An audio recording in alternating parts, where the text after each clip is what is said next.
Hi, this is Nick Silas, and this is Aesthetic Awareness Project 2. I'm here with Liz and Corey. Please say hi. Hi. Hi.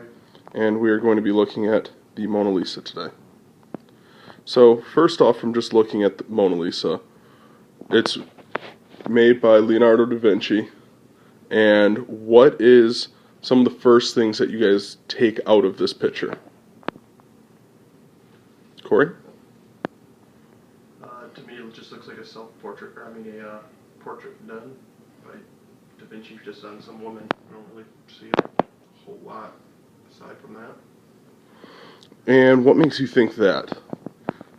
Well, you just see, it looks like just a woman with kind of like a generic background, and I'm not really seeing, we were talking before, I don't really see the huge appeal to this painting. To me, I just don't really see much in it aside from just a plain Jane woman and a generic background. I mean, I don't know. It's never really done a whole lot for me as far as the painting. And Liz, what do you take out of it from first glance? What's your first? Well, I see it as a self-portrait, very posed just by the way that she is sitting. Although I have to disagree with Corey, I feel that it's a very standout picture. If you look, the background is very neutral, like a forest setting, and the way that her clothes are very dark and her skin is very light to accentuate her features. That is an excellent point to bring up. Let us just take a quick look at what are the colors that are going on in this picture. What can these colors say about what Da Vinci was trying to get across in this piece?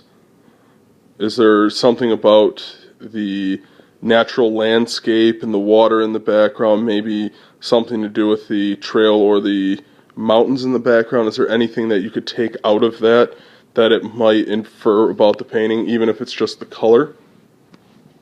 I mean, the colors that I would pull from it, I would go by with what she's wearing. They said when I would be looking at the color on this painting. And what does that say about her? You could kind of see, at least in the times, you could tell like by the color of clothes or the type of clothes she's wearing. You could tell, how well off she is, and she just looks very plain Jane to me. Like she's not wearing an elaborate clothes. It just seems, I don't know what that black or brown. It's just something. Lines, so I'm not really good at this game, but. Yeah, I don't know. Yeah, to me it's just I don't know the background, and I don't know, maybe I'm just not I'm seeing something that, or I'm not seeing what other people do. I just don't see the background. To me just looks like a plain, the generic painting or the generic background that you would see in a dentist office or something. But why don't we put this in perspective? When it was drawn, when do you think that would have been something that would have been absolutely ornate? This is a time where there is no video cameras, there is no artist before him who blazed the trail. This is, if you take it for the time, could this be something that is more of an astonishment for the time that it was in? Yeah, I guess when you look at it like that, but I mean, yeah, when you think about it, I can see where you're coming from. I think the colors that she's wearing make her look very humble, and I think that's the reason that there's so much color in the background with the forest and the water and this little bit of red trail. It goes against the colors. I think it makes you more notice the colors of her clothes than the actual background, and it shows to me that she's maybe not very well off, but modesty and more of a focus, like I said earlier, on her beauty than her actual clothes or the rest of the picture. It's supposed to be more on her face and her pose. Now, if we're going down that path of her, if we're going to look into it, let's try to take a feministic point of view. And what do you think this is through the? Luckily, we have Liz here to give us eyes of a woman. What does that say about women at the time? What does it say about opinions of women? Because again, this is 14th, 15th century. What can we kind of take from it from the feminist point of view? I mean, it's hard to know what her place was in society, but looking at what her clothes are, I would say, I guess, women of that time were a little more insubordinate than men, So although she's smiling, she seems content, as if she somewhat knows her place in society. And Corey, how about you from the male point of view, trying to get and see through the eyes of a female? What do you take from that? I mean, can you repeat? I don't understand the question.